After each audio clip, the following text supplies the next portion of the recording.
Welcome back to No Facts All Logic. Today's talking point is public enemy number one, the silent killer, the big heat stroke, global warming or global climate change.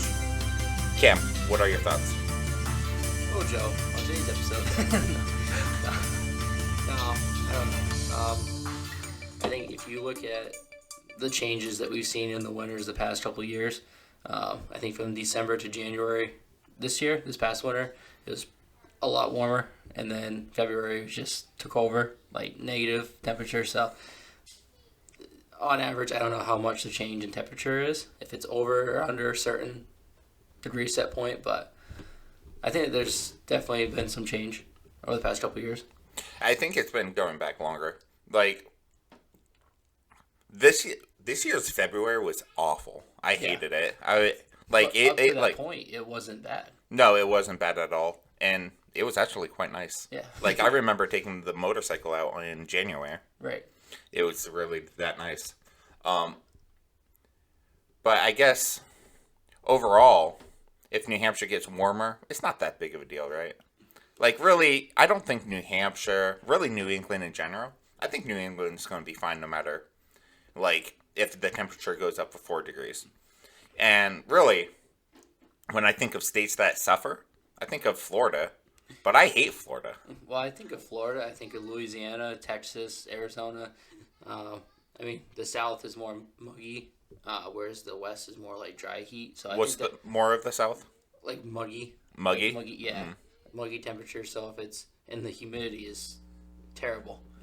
Especially in like the Carolinas down to Florida, Louisiana, just swampland. Yeah.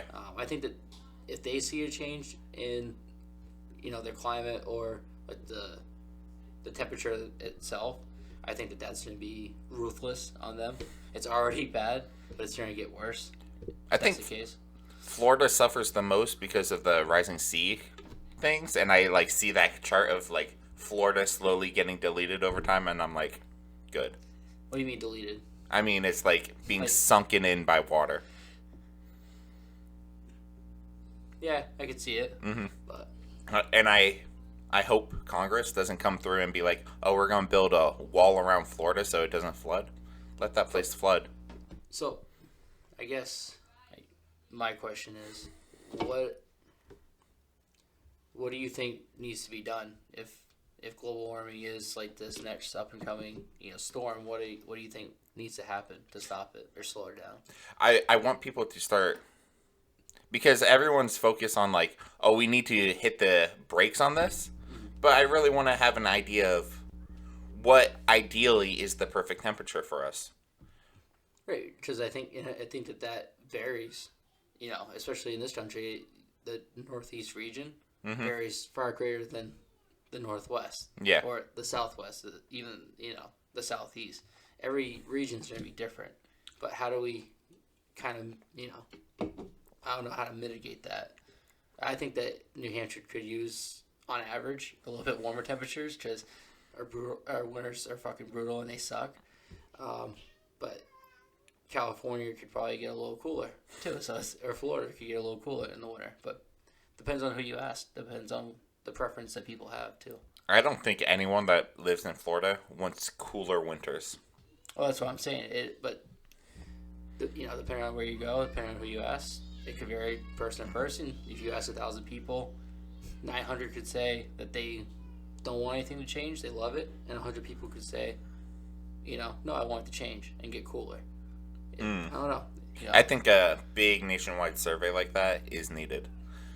Only because, and I think what we could look at instead of like how people feel is like, how much crops could we harvest if our temperatures were slightly changed?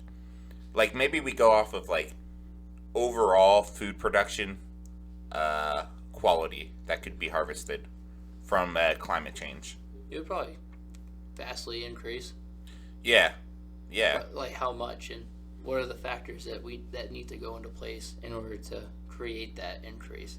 Yeah. I think that's what kind of some people have, like, it's up in arms. So some people believe in global warming, climate change, and other people don't. So you have two varying sides who go at it constantly. Yeah. I think it's silly to deny global warming at this time. I think it's changing over time. Yeah. Like, I think even, like, most Republicans will be like, yeah, it's real, but, you know, it's not as big of a deal as people say it is. Like, that's sort of, like, their tone has changed over the time. Nope, Yeah. making a bunch of commotion over here. Sorry. So...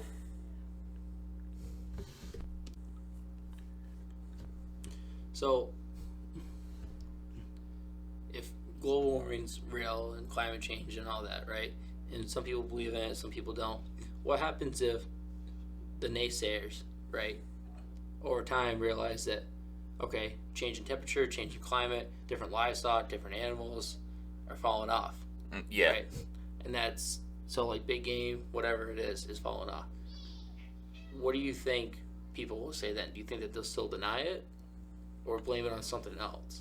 I think people will be, at least an attitude I kind of have is, I don't really care about animals. Like, Right. that sounds cruel, Well, like but the big hunters and stuff. yeah, Right. Like elk and deer and bear and all that stuff. well, deers are pretty, like, Vers- I think they'll versatile. stick around, yeah. It's really about, like, the species that seem to be hit the hardest are the ones that can't really adapt, that are, like, so, like, isolated in their area, they can't handle, like, competition coming in and wiping them out. Like, let's talk about invasive species, I guess, since we're on the topic. Invasive species are really just survival of the fittest, right? So what are you classifying as invasive? Like different. An animal that doesn't belong in a region but was introduced by humans. So that would be like pythons in the Everglades. Yeah. Okay.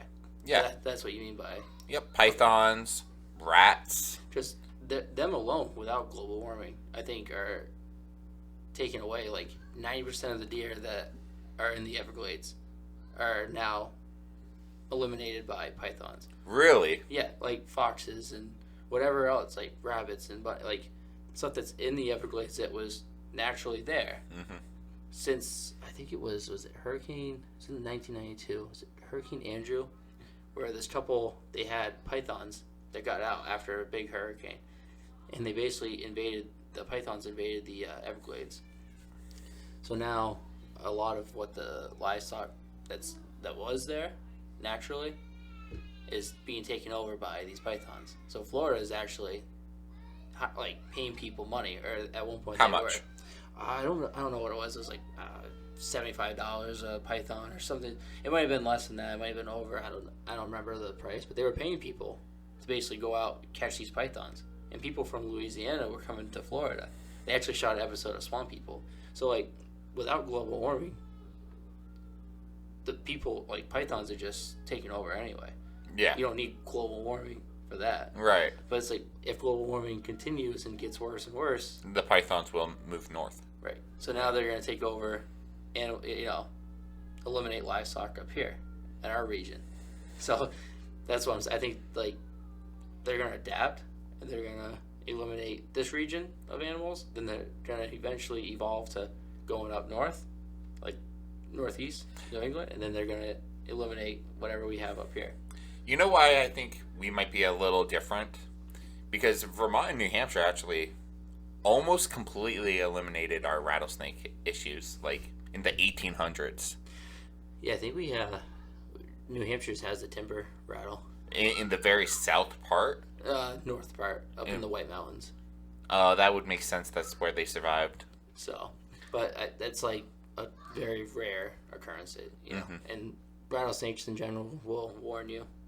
Yeah. They really don't want to strike. They just want to warn you. Yeah. So. We should have eliminated all of them. Would have been nice, but would have been far fewer attacks. Yeah. But no, I don't even think, like, I've never seen a New Hampshire, like, bite.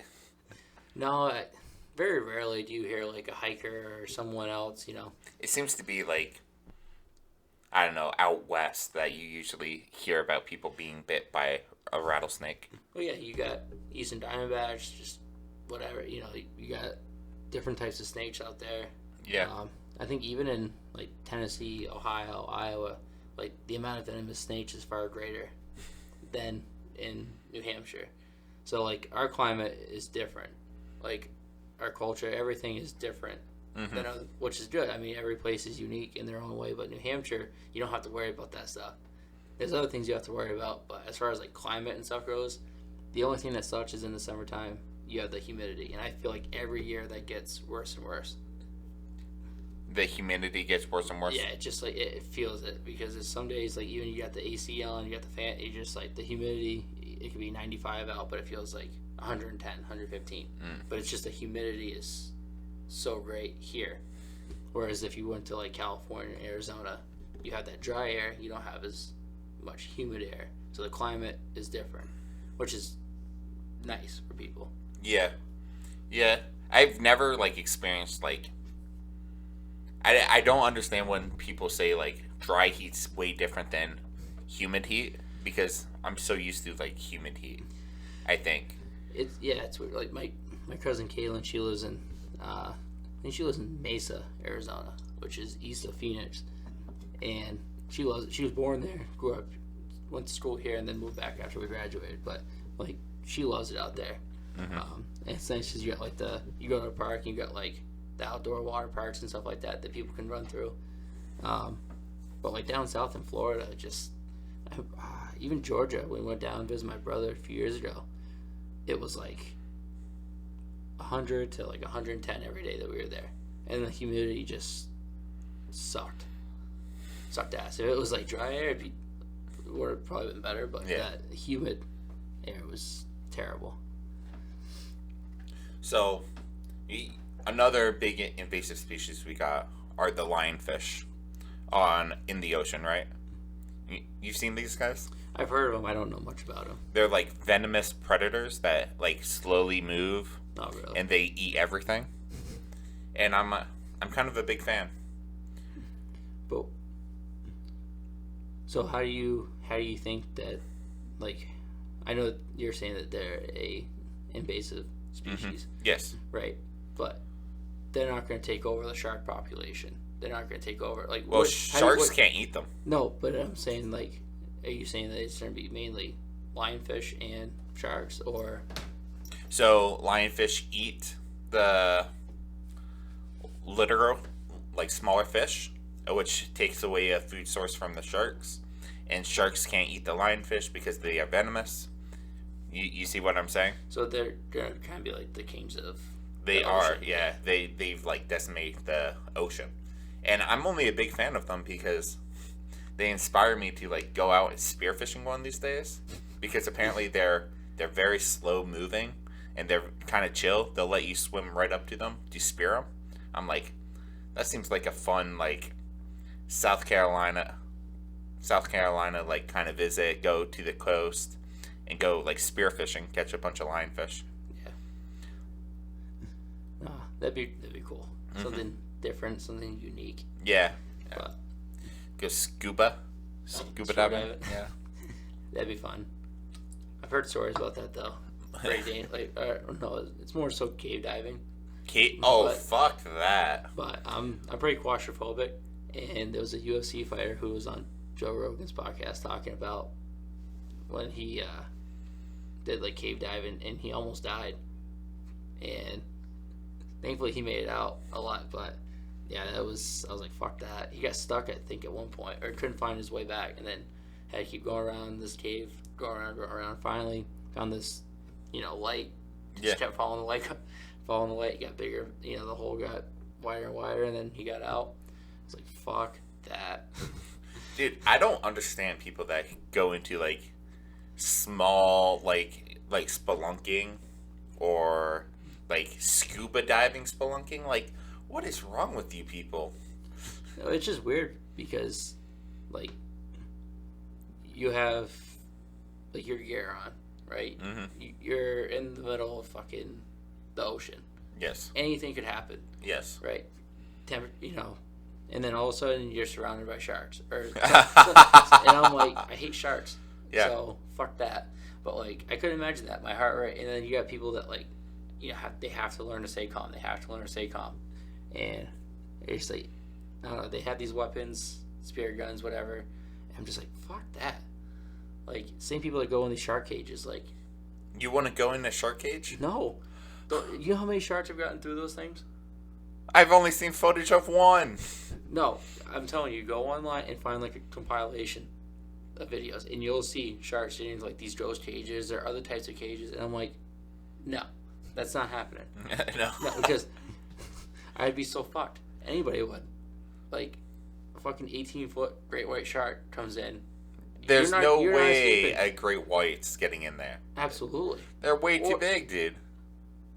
Have you seen some of these cages? I'm pretty sure it's like tiger sharks or whatever that gets in the cages. Tiger, bull sharks, whatever. I mean, bull sharks are aggressive as fuck, so yeah. There's no doubt that they would get in.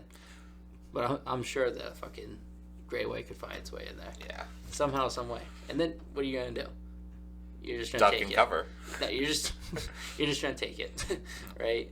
But I don't know. I couldn't do it. You think you could take on a shark with a knife? I mean, like just a great white, ain't like what? Yeah, any kind. I mean, what's the biggest shark you could take with a knife? Biggest shark I could take. I mean, not a big guy. I'm not saying a mako because they move at fucking Mach 7. Mm-hmm. So I don't think a mako shark is even in the realm of possibility. I how think quick they are. Like, we're so inept in the water, right? Like, you're just like a sitting duck. Like, yeah, you can be like an advanced scuba diver. I don't give a fuck. Our shark lives in the ocean. All right, we live on land. Okay, we're not doing that. Like, I could take on maybe a tiger shark with a knife. Like, potentially. But a bull shark would fuck you up. Hammerhead shark would fuck you up. Great white, it's just, you have to be, I don't know. It's hard because I think sharks attack from under and up. That's how great whites do it. Yeah. But I don't think all sharks do that. No, I think it's just the great white. Yeah. So the problem is if you're looking this way, like straight ahead, right? And then you look down, the shark's trying to get you. Mm-hmm. Now, I don't know. If a great white was just trying to swim in like straight line, I'd grab the fucking fin, shank, and then. I feel like I think humans can deal with being grappled better than most creatures. So I think once it bites down on you, and you have a knife, I feel like that's where we're doing the most damage to a shark. The problem though is like because I think a lot of times like they'll bite and then kind of go away. So you have to get like, because if they hit like a femoral artery and you get out of the water, it's just gonna exacerbate your blood. Like if it hit, I think a lot of shark attacks are just like under, and then they'll grab you, like quick bite, and then they're done. But that one bite could prove to be deadly. I think in a lot of cases it can be. I feel like a lot of them grab you and can also pull you down. Yeah. And like they do like I'm shaking my head really aggressively, like to tear off the meat and stuff. Yeah. Oh. And it like just makes a human like. So maybe not. Maybe we couldn't take on a great white. That's what I'm saying. Like, I think the attack is different. Yeah. Because they like if you're swimming, right, and you don't realize if you had a spear gun, then maybe you'd have a chance. If you look down, that's one thing, right? Yeah. But with a knife, I think like a tiger shark would be about it. That I could do. I don't know. I can't speak for everybody. I can't speak for you or people that outside that do this on a regular basis, like go in the water. But I would say probably tiger shark would be it. Yeah. You know what could be a really cool video? What's that? You go scuba diving with this spear gun, and you see a great white, right? It's coming right for you. It opens its mouth, and you shoot the spear gun right down its like throat. Right. That would be such a cool video. You imagine just like get in slow mo, dude. It would be so sick. Shot an iPhone 13. You could call it self-defense too when you're like chumming the water. Be like, why is the water pink right now? just no, that'd be cool. No, I don't know. You think it backs off, or do you think it still comes for you? Man, I don't know. I mean, it might try and come at you, but depends, because if you get it just right, I think that shark's thrown away. I think it It's has to to rip that retreat spirit, because yeah. it's like, what the fuck just happened? Right. But I heard like Navy SEALs talk about this and stuff, like, because they train Coronado, California. Yeah. And they say that if a shark approaches you, they've never had a death by shark, or I think a bite. Excuse me. But basically, if you punch a shark in the snout, it sends like a shock to their body, and they'll retreat. Same with humans, by the way. Like, Yeah, oh no, but I'm saying like people, oh shark, like no, if you punch them just like hammer them, but if you punch them just right, or even stab them in the snout, they'll back off. So yeah, because they have a weird sensor thing right there. yeah, Yeah. but like dolphins are super smart, and they can fend off sharks, which is In a herd. Yeah. You know who eats dolphins on a regular basis? Killer whales. killer whales, like orcas and shit. Yeah. They're not one to fuck with. No, they're I mean, not. obviously it's in their name, but like it's pretty obvious. But They don't really bother humans at all in nature. The only times where you'll see like a killer whale like kill a person SeaWorld. is SeaWorld. Yes. So many trainers have gotten their limbs ripped off by an orca. Like, it's crazy the stats behind it. Yeah, I don't know what the stats are, but you see videos, and eventually, I don't know, everything's just being in like captivity and shit over time, and then you're constantly putting on a show for people. You're constantly having people train you, and they just get sick of it. Like a wild orca, like, you know, in the ocean, they're just fucking out swimming, and unfortunately, they grow up, some of them in captivity, and I think they just lose their shit. It's like a crocodile, or even like a tiger. Over time, they can get trained, grow up in captivity, and then eventually they'll rip their fucking trainer to shreds. Same thing with like crocodiles and shit. Like you see people trying to train them, or alligators. Then they'll lose a hand, they'll lose an arm. So, since we're on the idea of captive animals, there's a lot of species that humans will keep that are undomesticated. Like, some people like bring in wild coyotes and treat them like a pet. One of the people I watch on YouTube right now, like, he has a pet coyote, a pit bull, and a pet raccoon. I don't know what his name is, but it's just a bunch of shorts and stuff. Yeah. I like him. He reminds me of like one of my second cousins, and like how he teases the coyote and stuff. Like, so I like him because I relate to like what he's doing and stuff. Yeah. And I think it's really interesting to watch a coyote like be. It's not domesticated at all. It's very much a wild animal. No, I mean, like, that'd be cool. I mean, you get people that, like Mike Tyson, who had tigers at one point. I think he actually, one of the tigers tried jumping on, or like biting at him or something. There was a story about it. And he punched the fucking tiger in the head. Tiger backed off real quick. So it's like, that's a crazy motherfucker. Yeah. Mike Tyson, like, just badass, crazy motherfucker. But not everybody's like that. And I think that, like I said, whether they're domesticated or not, you got a large animal like that. Yeah. That grows up in captivity and in its natural habitat. I think that just fucks with them over time. And eventually they lose it. They snap. I feel like there's ways you can handle like wild animals, like owning them and stuff. Yeah. Number one is giving them a lot of space. Number two is always keeping them constantly fed.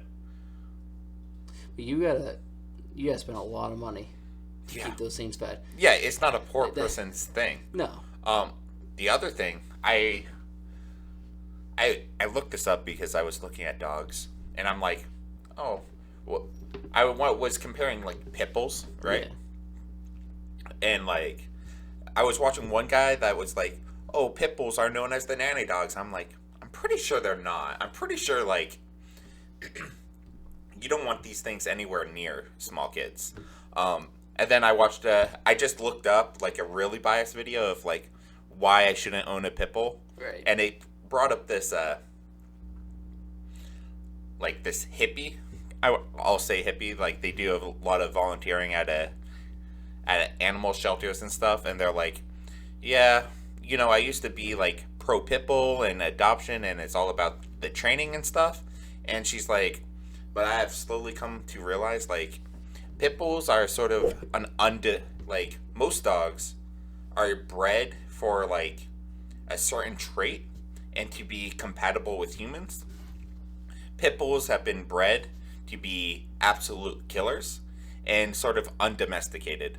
They are like one of the only dog breeds out there that are so undomesticated, and like it's a easy, like you can see like a very friendly traits in pit bulls, but once they snap and they get that fighter going, they don't back off whatsoever. Yeah. Like I watched a pit bull versus a horse. Dude, that pit bull kept going for that horse. Horse kicked it in his stomach. It didn't even whimper. It like slid across this like concrete, got up and attacked the horse. Like it was crazy to watch. No, and it's all about how you raise a dog too. Like yes, they can be aggressive dogs when they need to be, but that's like if you raise it to be like a family friendly dog, right? And then it has that natural killer instinct when it needs to. Like if another dog comes up, tries to attack your kids or you or somebody else, or they see another animal, yeah, they're probably gonna go after it.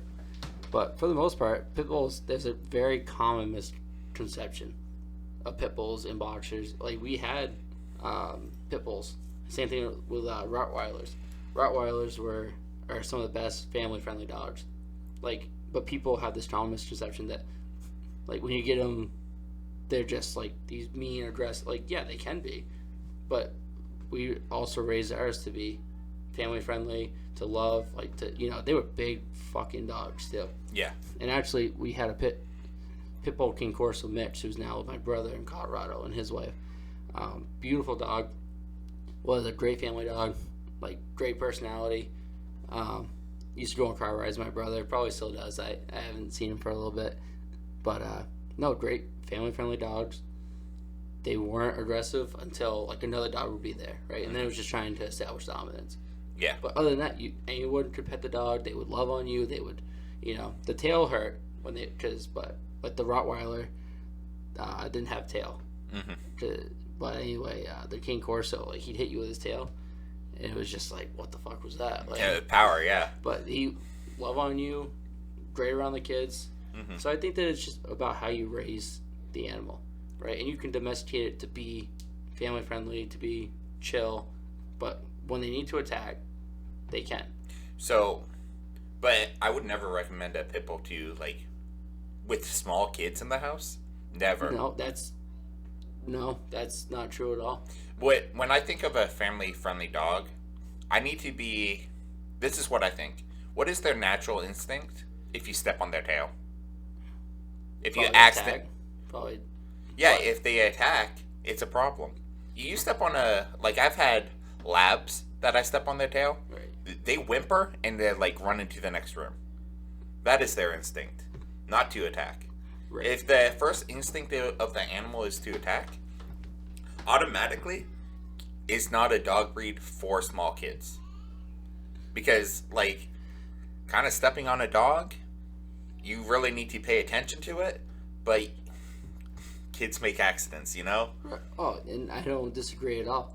But I've seen 80-pound pit bulls that are the most loving, caring dogs. Mm-hmm. And they, like, it depends on where you get them. Depends, because you could get a rescue dog.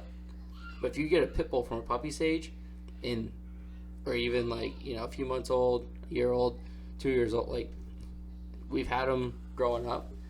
They love the kids. They love other kids. You could step on the tail on accident, but they'll just try to like look back, like just make sure, like, okay, you're not harming them. It was an accident. I feel like there's also that sense of like, yes, they have that killer instinct and they have that like attack mode, but at the same point in time, it's like, oh, okay, my owner did this, or the person I'm around all the time did this by accident, and then they'll just either move up on you, because dogs are very loving, very forgiving, and they want to earn your respect. Whereas cats are assholes, and you have to earn their respect.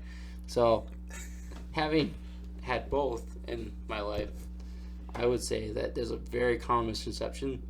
And even if you accidentally stepped on a tail, or even a young kid, I don't think that dog would attack. But you saying I don't think the dog will attack, like, it depends on, like, the dog, right? Yeah. And, like, at a certain point, it's like you can train the dog at the best of your capability, but it only takes one snap or one misread, like, sign or whatever, and the kid's getting brutally attacked. And I'm not disagreeing. I think it's more when they're pulling the tail, though. I think it's more when they're intentionally trying to antagonize a dog. Yes. Not if it's an accident. Like an accident. Right. Like, But if you accidentally do something, you didn't mean to do it. And I feel like the dog, like, okay, like I said, he or she's going to look back and be like, okay, like, they didn't mean to do that. Mm-hmm. But if a kid is, yes, they make a mistake. If they're pulling on the tail, that's going to piss a dog off. Yeah. Or, like, let's say the kid doesn't read the dog sign of, like, leave me alone. Like, maybe the kid doesn't read a growl or something like that. It's like, kids are dumb, and they do, like, they... No. Not dumb. They don't fully comprehend the world and, like, consequences of their actions, right? You know what's funny, though? We'll get to that after. That's more of a parental thing. You think so? Absolutely. Because by the age of 5, you could teach a kid how to do certain things, like tasks for their age group, and they actually comprehend very well. If you can teach them as much by the age of 5, that'll actually help their IQ over time. Yeah. I understand that. So they actually comprehend things better than what people think. But what's on your porch right now? You got a broken mirror out there? Okay, so yes, we do. But what I'm saying is, we didn't teach the kids to do that, right? Right. It just happened. But teaching something and them getting frustrated or accidentally doing something is completely different. You could be a genius but accidentally make a mistake. Yes. That doesn't mean you're dumb. Correct. It just means that you made a mistake. It's part of life. Right. A 3 and a 4-year-old are still learning, right? Yeah. Carter got a little pissed off. Oh, really? I didn't know that. Even though kids can be very smart, accidents do happen, right, with a kid. Yeah. And it's a learning curve. Same with dog training, right? Accidents can happen. Mm-hmm. I think that just the degree of the consequences of the accident that can happen is worthy to consider when you're picking out a family dog. Like, if you want a dog that protects the house, there's lots of other breeds that'll fill that role, but are also well known to be more trainable and less aggressive. Like, there are, I believe when you're picking out a dog breed, you really need to look at where this dog and where it was, what's the intention behind the breeding process, right? German Shepherds are very trainable. They've been used in all kinds of training exercises. They're used in police force. They're very, like, we know they're bred to follow instructions, right? When you get a German Shepherd, especially from a reputed, like, breeder and stuff, you basically know this dog's going to be very easy to handle, very trainable, very food attentive, versus like a husky, which is basically a giant cat, right? You can't really train a husky. It doesn't like food rewards. The main way to train a husky is basically allowing an older dog to show it the way. Like, that's how a husky learns. It's not from food rewards. No, I think that you're right in that aspect of it. I think that, you could train, like, when you get a puppy, you gotta train he or she to, go potty on the puppy pad first, right? And then, they'll have actions where they piss on the bed, they piss on the couch, or they shit on the floor, right? And it's like, okay, that's not what I taught you. But over time, the more consistent you are with something, the more fluid it becomes in a child's brain or a dog's brain. And yeah, I think that you can have smart kids, you can have smart puppies, smart dogs, but they're still going to make actions every now and then. You can't expect a 18-year-old dog, right, to go outside and use a pot if they can barely walk. So they're going to have accidents. Yeah. Right, but they're not dumb, they're just old. Yeah. So I think like as you evolve over time, you learn more, you become more fluid with things, you're consistent, you're building discipline on how to do something.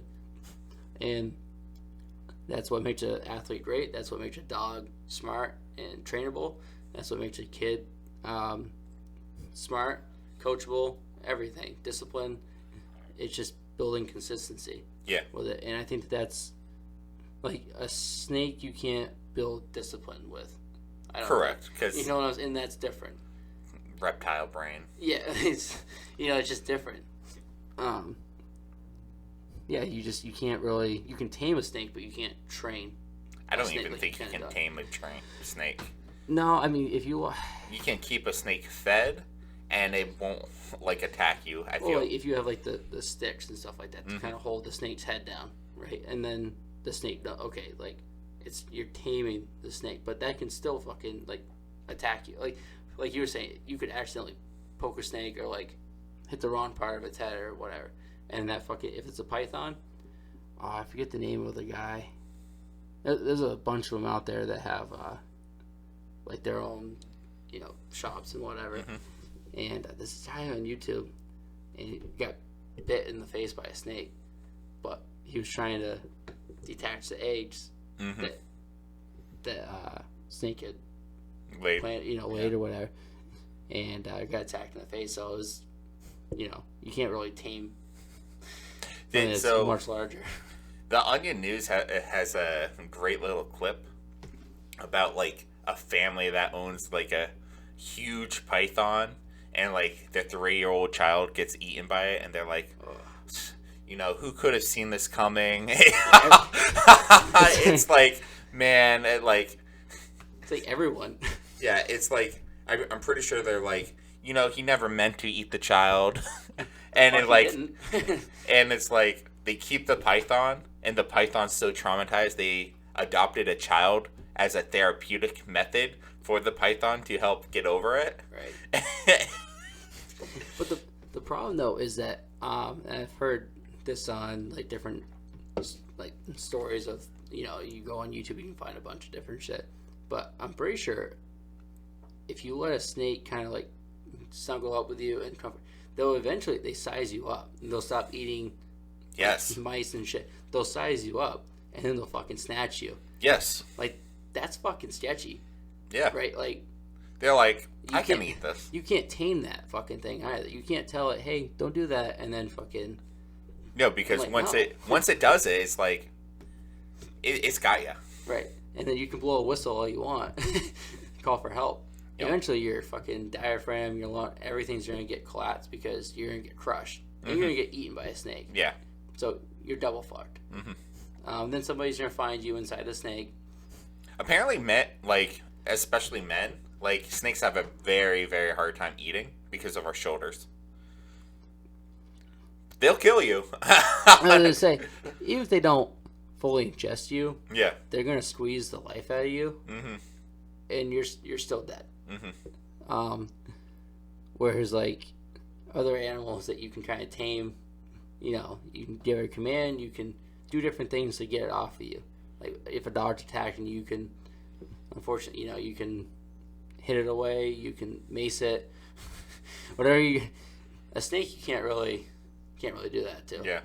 Once it sizes you up, it's just it'll attack you. It's so fucking quick, and I can imagine that the painful process of being crushed while you're still like your eyes are still, all of a sudden you just getting crushed. Yeah. And swallowed. I couldn't imagine that. Would you rather implode or explode? Oh fuck.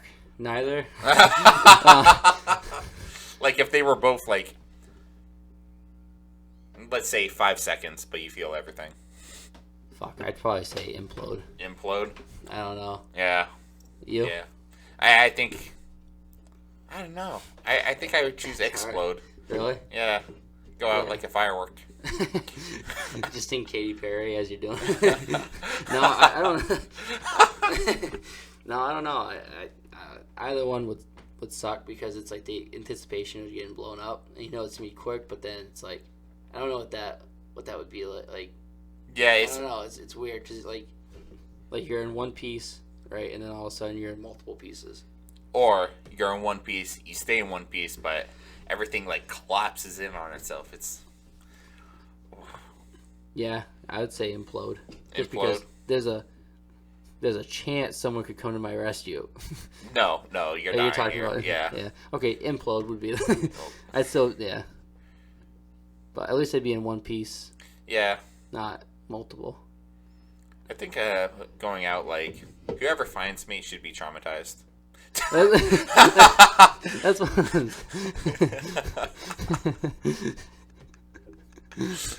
Just some hair and stuff like that. Yeah. Yeah, no, I couldn't imagine that, but implode would be. Mm-hmm. It would suck, but yeah, implode would be better. So, do you think the United States will implode or explode? The way it's going right now, I don't want to say that we're getting away from our values, but there's just a lot of conflict, a lot of internal conflict that needs time to be resolved, right? And I think that this is over the past couple hundred years, few hundred years of us being a nation. Like, we've had our issues, right? I think that we've just put a Band-Aid on it for a long time. The way that we're going right now, I see us, the United States, imploding. Really? Only because I feel like when you start to get away from values and customs and all that stuff, like, yes, it's a land of opportunity, but there's so much conflict that it's not out of the realm to see a civil war happen again. But I think that, like I said, I think that the reason right now, the way that we're going is to implode. But I think there's a lot of opportunities for the United States to explode. I think migration, people coming in here, want more opportunities, still seeking that asylum, still seeking, opportunity and stuff like that. The freedom to do majority of what you want to do. Mm-hmm. Whereas people that don't have the opportunity, I think that's the reason why that's what makes the United States great, is that it's opportunity for current citizens of this country and people seeking to become a United States citizen. Yeah. So there's a lot of opportunity. I don't see the United States imploding. Wow.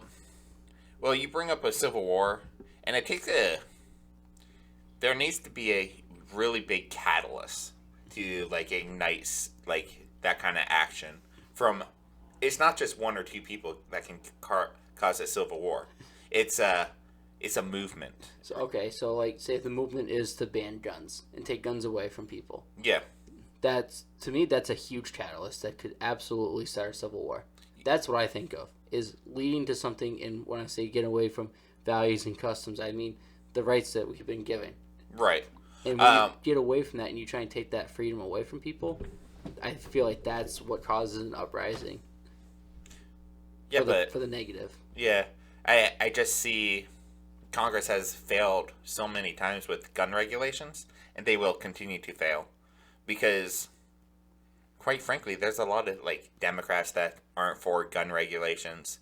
The conservatives are so embedded with this one issue. Legit, it doesn't. Gun control, I feel like, is whoever thinks guns shouldn't be regulated or whatever is basically a liberal. That's a liberal ideology. It's a freedom and a right that you have, and with all freedoms and rights that you have, there's a cost associated with it, right? We fought and died for freedom of speech. Freedom of speech can be used as a catalyst for hate crimes and all this, but we say all that is worth it so we can have freedom of expression and we can truly get these outliers of good ideas and not just the outliers of bad ideas. Same thing with guns. The idea of the right to bear arms is the right to fight a super oppressive government. And when you talk about just outright banning guns, it doesn't really address that underlying concern of the government growing too much in power. It doesn't underline the concern of how do I protect my house. There's a lot of these concerns. I think there's ways, even Ryan, but even him has claim like he's not against all regulations of firearms and stuff. He just doesn't want outright bans, right? I think really the way America should be addressing this issue is coming up with a process of serializing bullets. I think that's a huge step in the right direction. Why? I think being able, when a manufacturer makes a bullet, they know where it goes, what shop it sells, and when the shop sells the bullet, they know what time and who bought it. And then if that bullet's used in a drive-by or whatever, you can track it back to the shop, maybe the security camera, and stuff like that. I think it would actually be an effective tool to cut down on violent crime. Yeah. Like that, like developing that kind of technology, I feel would address this huge underlying concern against gun violence. It doesn't address the mass shooting problem that from crazy people, but it does address like city violence issues, which is really why like cities like Chicago are like up in arms against guns and banning guns, because they have a lot of like drive-by shootings. And like I think if you serialize the bullets, all of a sudden like now criminal organizations have to manufacture their own bullets, which I feel like the U.S. government will be able to like locate easier, like people trying to escape this loophole. Yeah. It's all about making criminals' lives harder while keeping the people that follow the rules and follow the laws, keeping their lives in contact and it's safe, right? Yeah. You don't want to make it inconvenience at all for a gun owner. You shouldn't be banning guns unless that gun violates the Geneva Convention and the U.S. military is not even allowed to use it. You know what I mean? No, I understand. I just think it's hard because, like, you can do all that, but you still have the problem of things still happen, right? And there's still crime. And the problem is it's already too late if somebody gets gunned down. Whether it's in broad daylight or at night, doesn't matter. Mm-hmm. They're still committing the crime. So, yes, like, you can regulate to where you have serial numbers. I think that's a great idea. It's probably the first time I've heard that. But you still have the problem of people follow through on the act. And then it's too late. Yes, the family will get justice, but they don't have their son or daughter back. You know what I'm saying? Mm-hmm. They can't get that back. So I'm not for taking away guns. I'm just saying, like, the problem is you can regulate whatever you want. People are still gonna. I mean, the government in California regulated, marijuana. Now people that do it the correct way are getting taxed out the ass. But you still have the outlaws that are selling it on the black market and are getting paid 10 times more, 20 times more than the people who are doing it legally. So it's like you can still regulate whatever you want. I just think that the problem is people are still going to commit this act. It's never going to be an issue that goes away. The family will get justice, but you're still having people commit the act, which is a problem. Yeah, I think that act, like, once you start being able to prosecute people, like, based off of, like, a serialized bullet, it's all of a sudden, like, now it's really risky. Like, before doing a drive-by, it's risky, right? But all of a sudden, like, now they can track you back to when you bought that bullet. Yeah. Or, like, they're able to start locating, like, important key factors of your, like, how your organizers, like, gather ammunition and stuff. All of a sudden, it's like, well, let's say you don't buy the bullets, right? I was going to say, that's the problem right there. You hire someone to go out and buy a bunch of bullets for you, right, and give them to you. Well, all of a sudden, that person's in trouble for conspiracy. Right. So that person is in conspiracy with murder, and so the government goes to them and gives them a plea deal of give us the list of your clients or we'll put you in life. Right. And it's like, okay, let me just leak all my clients' information here. But there's a risk associated with that, right? Because if, say you're in a gang, right, and you hire somebody or you have one of your members go buy the bullets, they never shoot the gun, mm-hmm. right? And now, okay, there's going to be a plea bargain. They have people on the inside know that, okay, you snitched on us, so now we're going to fuck you up. So, yeah, you could get life, right, from not saying anything, and you might be off the hook. But if you snitch, somebody's going to gun you down on the outside. Now, who's that bullet associated to? Yeah. It's going to be a different guy. So the problem is that there's different factors that go into it. So that's, yeah, you can serialize it. That doesn't mean that if you bought the gun, you shot it too and killed somebody. Conspiracy, though, that's what that covers. But that's the thing. They either have to plea and go against their own group of guys, or they don't snitch, but now they're fucked. Their life is ruined. Mm-hmm. And they shouldn't have been in that situation anyway. But they put themselves there. Now they have to suffer the consequences, even though the only thing that they did was buy the bullet. Yes, conspiracy, but they never shot it. Right. Right? Now their life is completely over. Yes. Or they can snitch, and their life is still probably going to be over because you snitched. I so feel it's really like a lose-lose. Part of the plea bargain can be like negotiating where you go to prison. It could also be like witness protection, depending on like what kind of people we're arresting. If you're, for example, if we know that there are like you sold ammunition to 5 drive-by shooters, suddenly it's way more important to get the list of your contacts than it is to prosecute you. And it would be way more important to probably put you in witness protection and just to get your clients, the people that were actively going against the regulations and the serial numbers, get those people in cuffs. I think the other problem that I have too is you hear it from contacts than it is to prosecute you. And it would be way more important to probably put you in witness protection and just to get your clients, the people that were actively going against the regulations and the serial numbers, get those people in cuffs. I think the other problem that I have too is you hear it from like mob guys or mafia, whatever. Like Sammy the Bull Gravano killed 19 people. Mm-hmm. He's should be behind bars for a long time. He's out. Like, right. You have a guy who killed other people, right? Whether he was told to do it or not. Like, that's the thing. If you're a part of that life, you're a part of that life for the rest of your life. That world for the rest of your life. If you go against those people, now you're fucked. You can take a plea bargain, but you still committed the act. Mm-hmm. You should get life behind bars and then some. And that's the thing. I think it's just, you hear all these mafia guys on YouTube telling stories about what they did. They went against the mob. They went, because it was changing or whatever. And for whatever reason, they got a plea deal. Mm-hmm. 25 years, 30 years behind bars. Still a long time. But if you go in when you're, 45, you get out 25 years later, you're still 70 years old. I mean, it sucks, but I don't know. Well, they also shouldn't be allowed to make money off of their stories. I know historically in the United States, that's a thing. Like, but they do. They sell a book. They have TV shows. I think media appearances. Like, they're making money off of it. I think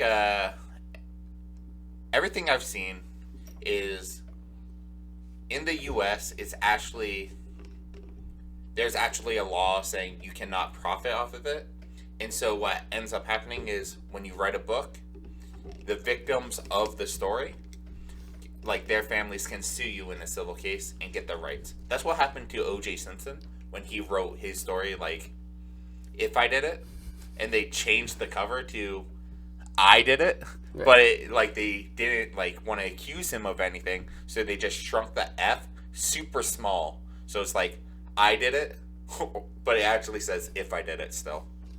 And then he basically detailed the whole murder. It absolutely details the entire murder. So it's and his mindset of when he was committing the actions. It was so detailed, dude.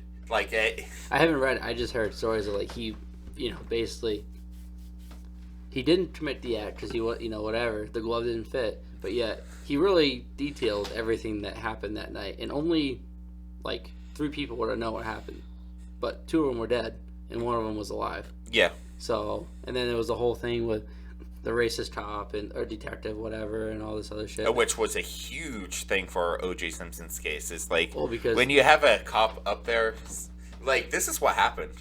You bring a cop up to testify, and they're like, have you ever said the N-word? And he's like, no. He's like, have you ever taught any other cops to say the N-word or whatever? And he's like, no. And then they roll out this security footage of him doing a training exercise where he's saying the N-word. So now that cop's a liar. Right. Like, you prove to the jury this cop's the main prosecutor, the main detective on the case is a racist and a liar. Like, it looks terrible. Right. Was like, the Rodney King trial? Was it 1993? It happened like a couple years before the OJ trial. But that OJ, I remember watching the show like on I think it was on Netflix for a little bit. It was a really good show. Had David Schwimmer in it, Cuba Gooding Jr. That was really good. But I remember watching it. I've watched it a couple times, and it was just like all the evidence that pointed towards OJ, but they were able to turn it around to this racial issue in this racial case, and it was like that helped a lot. And then when the glove didn't fit, it was like, you know what? I would have fallen for that full-heartedly. Like, I can see myself as a jury member in that case and being like, yeah, you know, things are really weird here, and I don't trust the main detective, so I have to throw this out. Like, right. I have to find him not guilty because the investigation was shit. Yeah. Like, the glove like, didn't fit is so funny because obviously, like, with everyone talking about it, it's like he intentionally, like, tensed up his hand. Yeah, didn't even try to put it on. Yeah, well, he did. It looked like he tried to put it on, but his hand was so stiff. Like, you know, bodybuilders can, like, stiffen their body so they look massive at certain points. And it's like, that's what he did for his hand. Yeah. He made his hand way bigger than it. And it's like the glove wouldn't fit because his hand was, like, tense. I think another one that the two murders that I think everybody wishes that, like, there was a serialized number on a bullet or there was more evidence. Tupac and Biggie Smalls. Yeah. Those, like, and you see documentaries and it's like, oh, Suge Knight did it or this person did it, and there's so much conspiracy behind that. And the problem is the people who know the truth of what happened and who did it, that's the problem right there. Nobody's ever come forward. Right, why would you? Well, no, but I'm saying, like, if, like, the amount of guilt that whoever that person, like, whoever committed that action did, like, was or is, never know. And it's like the amount of guilt that they must be feeling. You're assuming these people have, like, the same that's what I'm saying. mindset They as us. don't, and but it makes you wonder: do they feel guilt? Do they feel resentment towards themselves, remorse, anything? So you're wondering if they do. So, and it's the psychology behind it that they probably don't. The majority of people in prison, like, when you do psychological tests or, like, you ask them, like, what do you think of this action? Like, 99% of them thinks what they did wasn't morally wrong. They think they are morally right and justified of their actions. Well, even though, like, it's like me looking at it is like, there was really no need to kill someone here, right? Like, as a jury member, it's like, there's no excuse to kill someone here. And what you did was atrocious, right? But to them, it's like, no, this is just what we do. We enact violence. Like, this is just what it's like on the streets. It's like, but there's something wrong with that. And it's like, they're using their own psychology, and they come up with their own excuses on so many different levels. And it's, so they don't feel guilt. Or they intentionally avoid that feeling of feeling wrong. Because, honestly, they don't want to feel that. They, like, why would you want to go out and try to think of your actions as immoral, right? The only time I see, like, a prisoner truly repent or say they repent is, like, people on death row that find Jesus or whatever, right? Like, that's the only time where I believe they regret their actions. Or at least make you think that they do. I mean, I mean, they might be trying to trick God, right? Well, I don't know. I think it's just it's crazy because, like, you see some of these documentaries of, like, serial killers and shit, right? Like Ted Bundy. womanizer, but definitely had multiple personalities to him. And I think he even represented himself at one point later on in the case and was trying to compare himself to Jesus. And I'm like, you're nowhere even close, so don't even try. But when you hear stories about him, he's really creepy. It's really creepy hearing him because, like, Chris Stefano, comedian, was talking to Joe Rogan about his aunt went on a date with Ted Bundy, and just his eyes, like the color of his eyes, was like this dark, just sense. There's something off about him. And then later on, he got convicted for murders and sexual assault and stuff like that. Yeah. But it's just like, what in their brain blocks empathy, blocks remorse, blocks like compassion towards other people. And I think that's something that hopefully we need to figure out, like scientists and doctors, and need to figure out how to, what's going on with their brain waves and neurological pathways, stuff like that, to try and stop that, like serial killers and shit. You don't see, do you see as many serial killers now? Well, it's like we don't see them until we know them, right? Yeah. It's like either they've gotten very good about hiding their stuff. Like, there was a time in the U.S. where serial killers were like head news all the time, but I feel like when investigations go on, like they don't want to let the killers know they're tracking them or they're connecting these cases together until they know, hey, we need to hunt this individual down. Otherwise, you're sensationalizing it, and a lot of serial killers, like, their egos are attached to it, and you actually will encourage them to go out and kill more. I think the other one, too, I mean, John Wayne Gacy was fucked up, but the Unabomber, I watched his documentary a couple years ago. That was fucked up, because he was, like, genius level IQ. It was actually his sister-in-law who I think figured out that it was him committing these, because when he had sent a letter to his brother, it was like one of the last letters that he had sent, the writing matched up with what was on the news.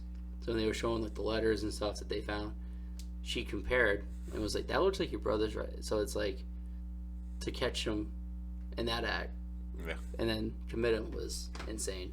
Well, it's like, it might not even be him, though, right? But you tell the detective, say, this handwriting matches this guy's handwriting. Might want to look into him, right? It's like that. I don't see as a... But how do you replicate, like, that's the hard part. Like, if you see your brother's writing, and he's sending you letters over the years, and then you're comparing it, and you know, okay, that's definitely his handwriting. His I's are always this way. His A's are always this way. You can't... Not saying you can't replicate that, but they didn't have the technology that we do now, where you can replicate. Right now, something. It's like AI. Like, that's right? what I'm saying. Like you can, so it wasn't like it was that advanced technology that we have now. So for her to figure that out, and then for them to find more evidence that it was him, was like, okay, that's pretty unique. Like, that's pretty cool. Yeah. But now you have technology where you can't tell. You can fix handwriting. You can't tell whose it is. I mean, you could clearly tell my handwriting. If you have like technology or software that you use and then fix it up a little bit, it's like, you know what they're going to do? Or... They're going to know exactly what technology you use. Good.